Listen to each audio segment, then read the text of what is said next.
Ladies and gentlemen, welcome back to the Pesky podcast, where absolutely nothing matters anymore. The MLB is a mess. We don't know what's going to happen. We might not see baseball for a year and a half total. Rob Manfred is terrible, and it doesn't matter anymore. We are the. It doesn't matter. Oh, it doesn't matter. Oh, by the way, welcome to the Basketball Podcast. How you guys doing today? My name's Robert. This is Ari. I don't know what that intro was, but we're rolling with it. Ari, what's going on? Not much, man. Not much. Yeah, this has been a wild Monday and Tuesday. Sunday, Monday, Tuesday. This has been. I'm mad. I'm mad. I'm mad too. I have things to say, but yeah. But let's get into it. Let's get right into it. But if you guys do like this kind of content, make sure to like and subscribe. And we're still a very small channel. It would mean the most to us. So, all right, get into it. Well, as Bobby has said, as Bobby has on his program, MLB is a show. All right, I can't use that. You'll just bleep out the first part. Bleep out the first part, and people will know exactly what I'm saying. Yep. You can do that. Trust me, I know YouTube. All right. This is terrible. All right, but yeah. So keep going. Sunday. All right. So Sunday, Rob Manfred says, "We're working on." Was it Sunday? I think it was Sunday. We're working on a way to try to bring baseball back. And I was like, "Well, you've been doing this for how many weeks?" And so, yeah. So I'm like, I'm all gearing to go. And then yesterday, I was scrolling through Instagram, which is kind of having a peaceful day. And Bobby GMs me and is like, "Dude, look at this post." And Rob Manfred says, "Having baseball is very unlikely if we can't come to the agreement with the MLBPA." And I was like, the MLBPA is not the problem here. It's you. You, Rob Manfred. You are the issue. I don't really like him just because he's done some funky stuff to the Red Sox. But, I mean, he's the commissioner. We have to respect that. It probably is a very hard job. But get baseball back. I mean, what are you asking for? What are you asking for, my guy? Yeah, a bunch. I can't remember who it was off the top of my head. I'll put it in editing, but somebody ended up putting out a message on, I think, Twitter, and asking the NBA commissioner if he wanted to help out. Because the NBA has their stuff together, right? They know exactly when they're going to come back. Yes, they have some players who are being stupid, aka Kyrie Irving. If you're an NBA fan, you know. But they have their stuff together. They know when they're going to come back. They have a full plan in place all the way up till next year. What? Does anybody see our plan? Because I really don't. Do you see it? Oh, I see it in the trash can over there. It's over there. It's crumpled up. Yeah, that's... Got Rob Manfred fingerprints all over it. Yeah, and like we were saying in the last one, it's going to be a rush decision no matter what. These players have been through a lot. They haven't been able to be paid. You got to remember that. They haven't necessarily been able to be paid, especially minor leaguers. They're taking pay cuts. Everybody's taking pay cuts. Everybody's taking pay cuts. But we need to make sure we get those guys back on the field and generating some revenue for this organization. That's the only way people are going to get paid. The MLB is going to make some money, and the MLB is going to get some exposure so that we can finally have some baseball flowing through again. It's not going to work if we're just going to sit here for a season and a half. Fans are going to lose interest. The MLB, I wouldn't say he's going to burn to the ground, but it's going to be pretty damn close. The viewers are going to go down. Viewers are going to go and like you down said, the toilet. Yeah, like you said, the longer you take to make a decision, the shorter the season's going to get. Like, we started off, okay, we know it's not going to be 162 games. All right, let's go to 114. 114 is a pretty reasonable number. That is very reasonable, especially for all the... And then he's like, he was like 89 games. I was like, perfectly fine. All the MLBPA suggestions for a season have been coming out that I've seen look great. I don't know what Manfred thinks is wrong. I mean, there must be some piece that we're missing, or Mhm.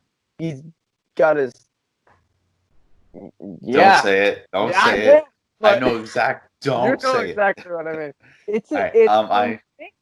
I found a Okay. video on a YouTube page that I subscribe to that has like I can't remember how many pages. I'll remember to send it to you after because it sums this all up perfectly. Okay. All right. You'll Do it. see. But anything else you want to say about that before we move on to our next topic? Other than we hate this situation for now, and hopefully by next week it gets better. Manfred, go away. Go away. Go away. Go away and never come back. That's about all we can say right now. That's about it. That's all we can say without getting taken off the internet. Yes. All right. Jeez. So, next topic is with all this happening, people kind of forgot that we had the draft, and a lot of good young prospects got taken by our Red Sox. Do you want to go through the first couple picks that you saw? So, the number one. Well, they're I can't find exactly when they were taken, but first player we took was Nick York. With the second baseman. 17th pick, I think. 17th pick. Something around there. Second round, I bet. Yeah, second round. No, he was a first round pick. Was he first round? Yes. Oh, the other guy was okay. Right. From high school, and looks really pretty solid. Yeah. So I like that. And then Blaze Jordan, corner infielder. Oh yeah. So, like I said, second baseman. Blaze Jordan, corner infielder, can play first and third, but his power is phenomenal. Yes. Like at age 16 or was it 13? I think it was 13. 13! At age 13, he was hitting bombs 500 feet plus. Mm-hmm. Won that home run derby for the high school. Looks like he's the next best power hitter. Like he reminds me of Joey Gallo a little bit. Like of how much he just mashes balls. And then we got some pitcher named Jeremy Wu Yelland, which I love that nickname or that name. It's from Hawaii, so it's like. Mm-hmm. And then Shane Drohan, which I've never heard of. Okay. So yeah. Let's go back a little bit to Blaze Jordan. All right. And we talked about this before we hit record, but he might not be in a Red Sox uniform come next year. This year or next year. Next year. And the reason is he might go to college. Oh my word. So he committed he committed to Mississippi State at the age of 13. He committed there at the age of 13, and he might fulfill that commitment and stay. And that brings up the question, should MLB prospects have to commit to college if they're coming straight out of high school before the draft? Because we'll end up throwing in situations like this where we take a guy and we don't know if we're actually going to get the guy. I want to know. Here's what I think. With my draft picks, if I'm going to get them, you know? Yeah. Here's what I think. I think if you sign a player, if you draft them, right? Like, good example of this. Xander Bogaerts was scouted and not drafted, but pretty much drafted by the Red Sox by age 13. I don't know if you knew that. And he was the Red Sox basically came to like his parents, his mom, and was like, "We want him on the team. Like we want to put him in the organization." And she said, "Nope, not until he fulfills high school. Not until he gets that done." He did that, and then he was drafted. Then now he's starting shortstop. But I think if he goes to college, that's totally fine. I don't have a problem with him going to college. He could become a way better hitter then. But I still think he should be on the Red Sox because we drafted him. He shouldn't have to be redrafted. Yeah, like if he goes to college, he's going to be redrafted. No, we shouldn't. He shouldn't have to be. Like, yeah, that's a problem here. That ticks me off. Is like I don't have a problem with someone going to high school or college. That doesn't bother me. Just come. You have to be back on the team. Yes, It's basically like in the NBA, like a Euro stash. A team drafts you, you go and play in Europe for 2 years, and then you come back, right? And you still get put on that same team. But in baseball, if a kid's like, "Hey, I just got out of high school. Oh, I don't want to play for a small market team. Let's say Milwaukee. Oh, I Okay. don't want to. I don't want to play for Milwaukee. I'll go to college for 1 year, redraft, and see what happens." You know what I mean? It's so Yeah. dumb.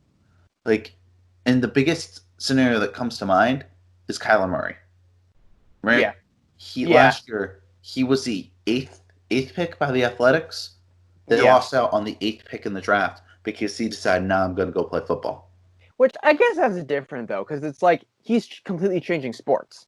Yes, but you need to commit to something, right? That's true. You can't leave Yeah. these MLB teams in the dark because this is the future of their team. These picks will reflect on how they are for the next couple years. Because even Yeah. fourth, fifth, sixth round guys, you make the right draft pick, that's a major league starter right there. You Well, know? and here's the thing about Murray. Like, as soon as he decided, oh, I'm going to go to the NFL draft, it was like, well, there goes your career.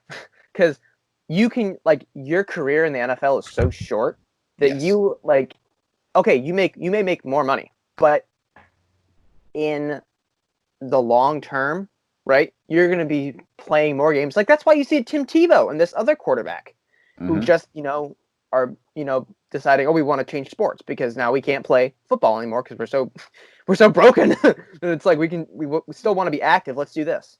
Hmm. So I don't know. I mean, if he goes to college, that's okay, but he better come back to the Red Sox. I think they should make an exception. The Red Sox should make a what's it called? You know what I mean? Yeah, Yeah. but let's pray he just says, "You know what, I'm going to take some money." Let's pray. Because All right. he could be an amazing. Like, can you imagine in the future Michael Chambers playing first base with Blaze Jordan? Like, that name. First of all, that name is amazing.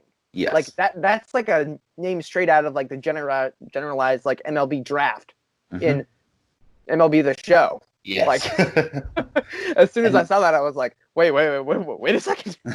And even if that does happen, right, we could still move Chavis over to second base. We still don't really have a second baseman. We Yeah. have Peraza, but that's Well, Peraza. Nick York. I mean, if he doesn't, decide, oh, I want to go to college. Yeah. All right. So, with that being out of the way, I want to get into some lighter stuff. So, on the Instagram, and Ari has been seeing this too, I've started 2 new kind of mini series, we'll say, on one being on the Stand Red Sox history. We've had a couple of really good posts on there. I've been surprised to see what's happened. I didn't even know for a point we had the all-time career saves leader. We had the greatest closer ever. Yeah. I completely forgot about that name. And I started up some fun facts about some of my favorite players. And I like it. the ones that I posted today, right? First, it really, because it's a trip down memory lane. It takes some of these players that I've seen, and I'm just like, damn, I missed them on this team.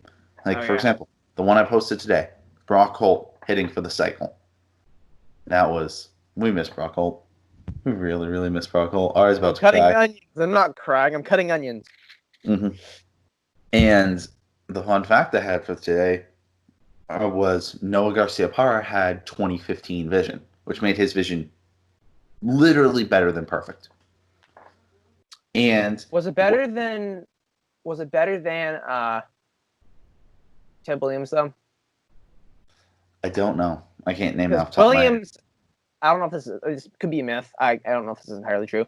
If you put on a record player, he could read the words going around while the record was turning. of my head. Yeah. I mean, nothing. I mean, that doesn't take away from Garcia-Parra's vision. Like, that's amazing. Yes. And what Nomar used to do is he would have he in spring training, right? During practices, he wouldn't train with his glove. He would buy a kid's glove and train with that to make his infielding even better. Interesting. That's the dedication this guy had. This is nuts. Yeah. But if you guys like that kind of content and some other stuff that Ari does post too whenever he decides to actually post. When decide to wake up and come out of my hobbit. Make sure to follow the Instagram at Pesky Podcast because we got a lot of stuff going on over there. We'd really appreciate it. So let's see what I got next. So so this was something that I was talking to a friend of mine, and he was saying we're both huge NBA and MLB fans.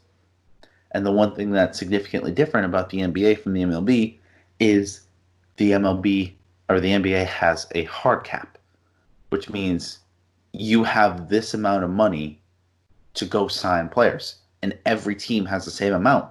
It's not like the MLB where the more revenue you drive in, the more you can spend. So these big teams, Yankees, Red Sox, Dodgers, all those really top of the line teams have a much better chance to go out and sign somebody, unlike, let's say, Colorado or Detroit.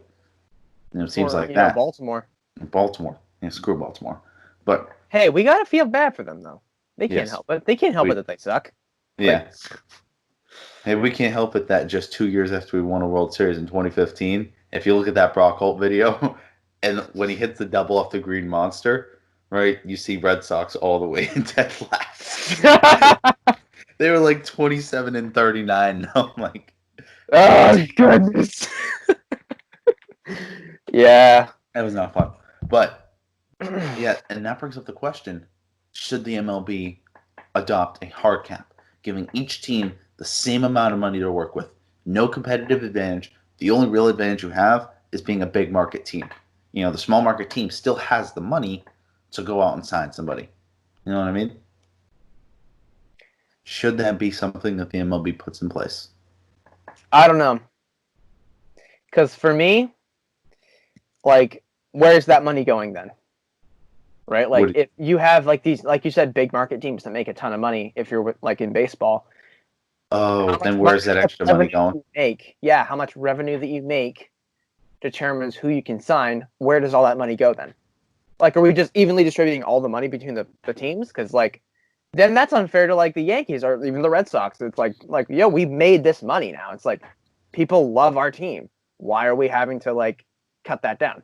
But also at the same time, it does make it, you could see really interesting signings. Like, people going to, like you said, Colorado or Detroit. But my question would be, where'd the rest of that money go, though? That's a good question. That's something I haven't really thought of. Does the rest of your money that you make filter back into the MLB, which gives it to the other teams? And that would just be kind of unfair because you're funding the competition. Yeah. I think what it should be, I think we could meet in the middle. I think you could say something where it's like, all right, maybe you do like this is the amount of money this is the minimum money that you can spend. I don't know if this is in place or not, but like, there's a minimum. Every team is given about like this much, not given, but like, well, yeah, kind of like this is how much money that you spend on free agents.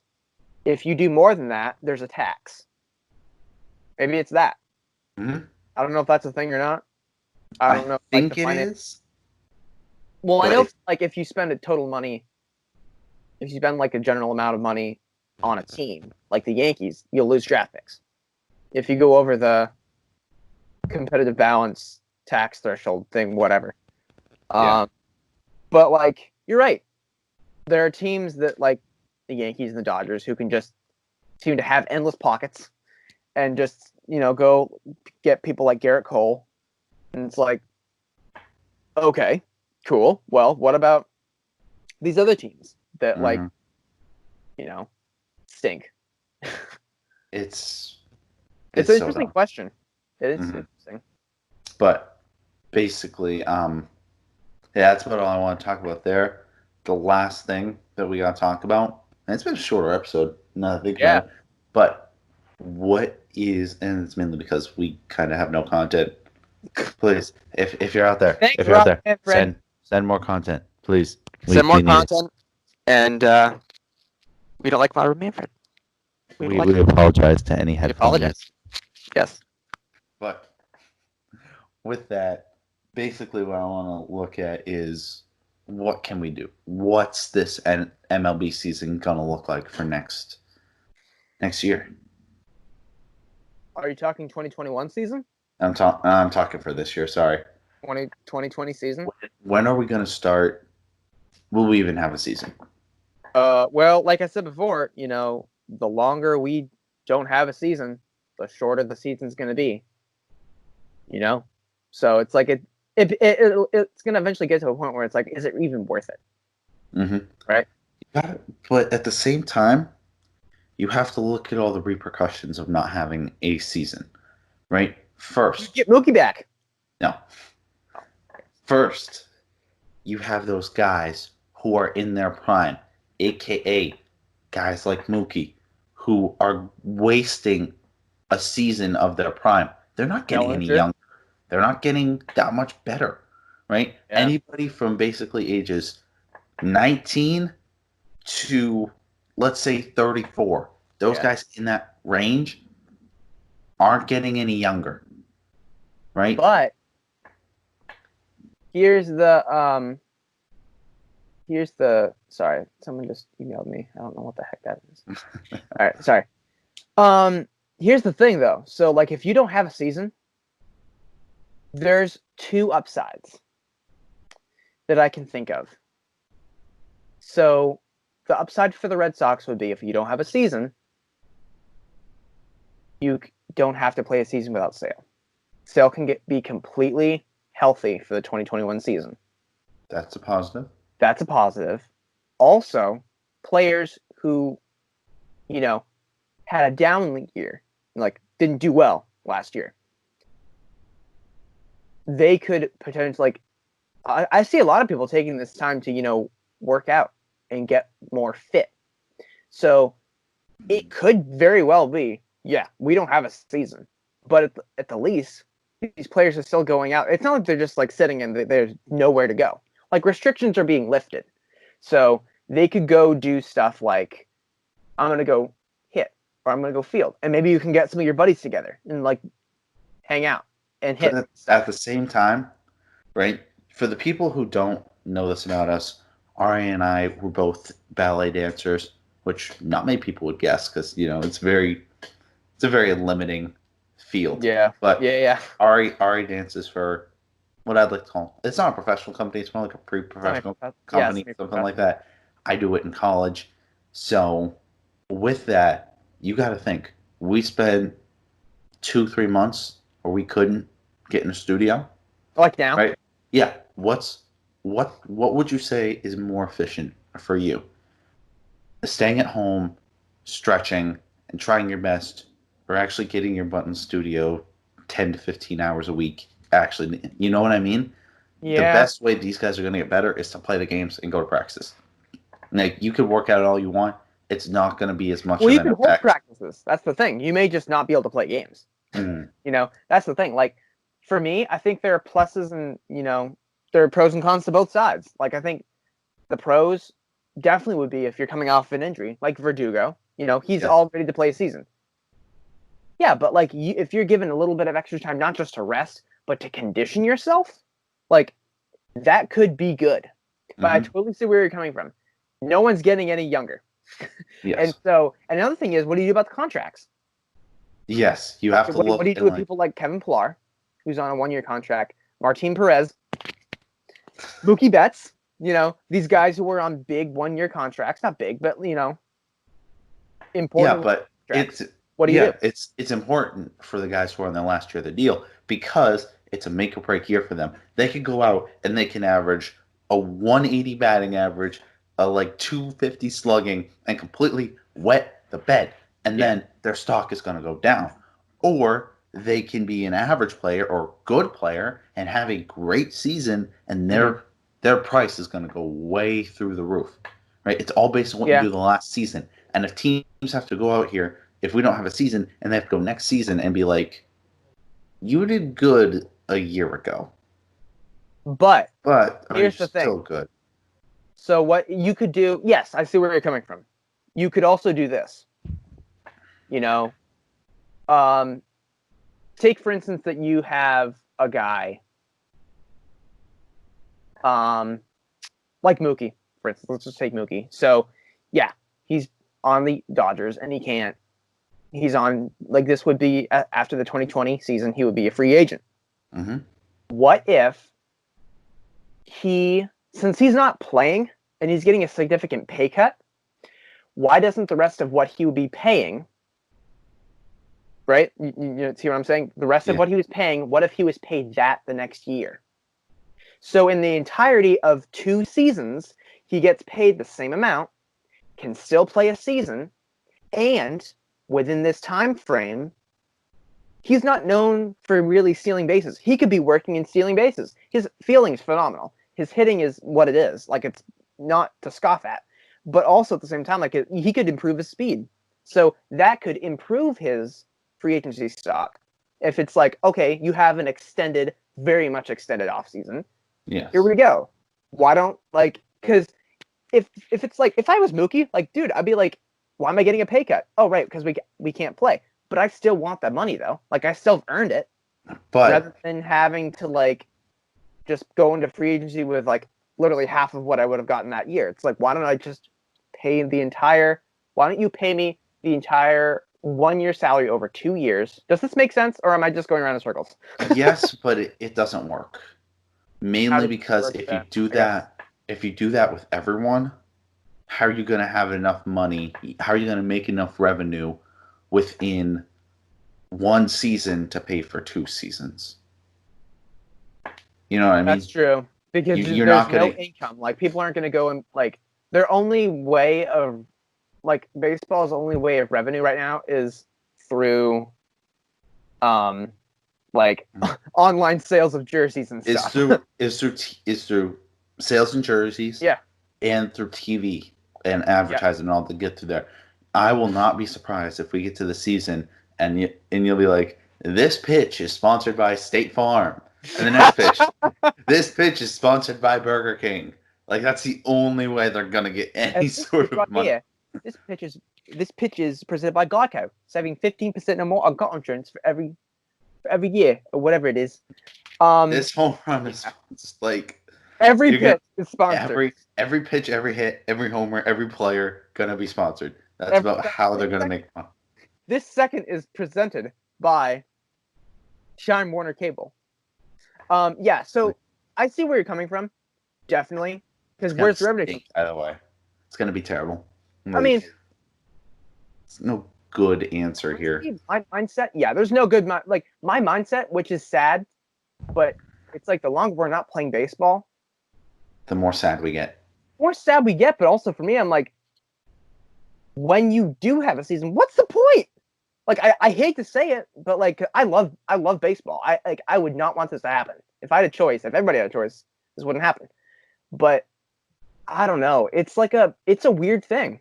It's really weird. And I think you could do it I think it could work. You just, like, with the whole, like, the money thing.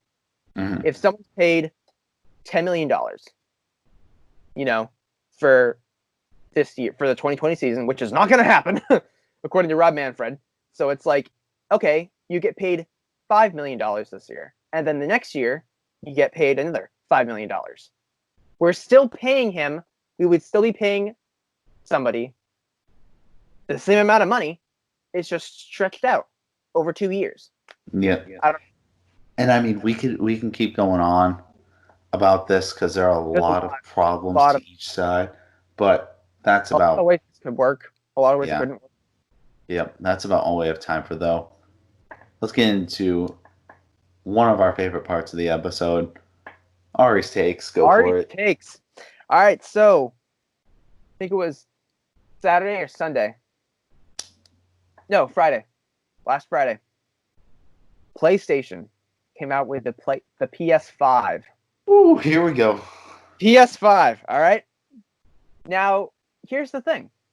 It's like the set price is like around... They haven't really put one out yet. They said it's going to be around like $40-$99. Which is like, okay, that's fair. But would you rather pay for a Wi-Fi router aka the PS5? Or would you rather Or pay for a fridge. small refrigerator, the Xbox Series X? That thing is huge. I don't care what That you does tell not me. blend in. That does not blend in. Huge. I, It's like it's insane. but It's not compact, and Mhm. I don't know, man. the I PlayStation 5 is a little compact. Like I do like the design of the PS4 where you Yeah. can just slide it into a small area because it's like or you can 4 have inches it tall. stand upright, whatever. But I don't think Yeah. you can. I don't think you can have the PS5 like lie down flat. Yeah. I could That's be wrong. They could find ways of mhm. moving the edge of But that. I don't know. are you gonna buy it right when it comes out? No, probably not. I'll probably wait like 6 months. I don't have that type of money right now. That's honestly Um, what I'm gonna do too. Is I'm going to probably purchase it in a year from now, so well, next summer. yeah, because it's coming out in on December, like holidays, Mhm. right? So I'm definitely not buying it then. I'm gonna wait a while till the price drops. Like the most I'll probably pay for it. I'm a cheapskate. I'll probably only pay like 350, 400 for it. Mhm. And just I mean it's backwards compatible, which is nice. Like I can play my PS4 games on the PS5. Oh, really? Yeah, Sick. they said, but I think it's certain games. So Damn. But yeah, um, exciting. was it took me so long to upgrade from the PS3 to the PS4. I got my PS3 back in 2013. I did not own my PS4 till 2019. I kept the same Wow. PS3 for 6 years and didn't upgrade. But then I was finally like, you know what? I have a consistent job. Yeah. I need it. Yeah. All right, we've been rambling on for too long. I don't know what time we started this. I can't even remember how long this I don't episode know. is. What time Currently. is it? What day is it? What time is it? Who are we again? Quarantine. I don't know. This is the. I don't know even what we're doing anymore. But that being said, we appreciate you guys are watching. Like we said, once we hit the 35-minute point, these episodes start going down because Tori and I don't know what's. It's a We're bit running out weird. of content. Send content, please help. Thank you guys so much for watching. We appreciate you guys. We'll see you guys next time. Sometimes I like it when I lose.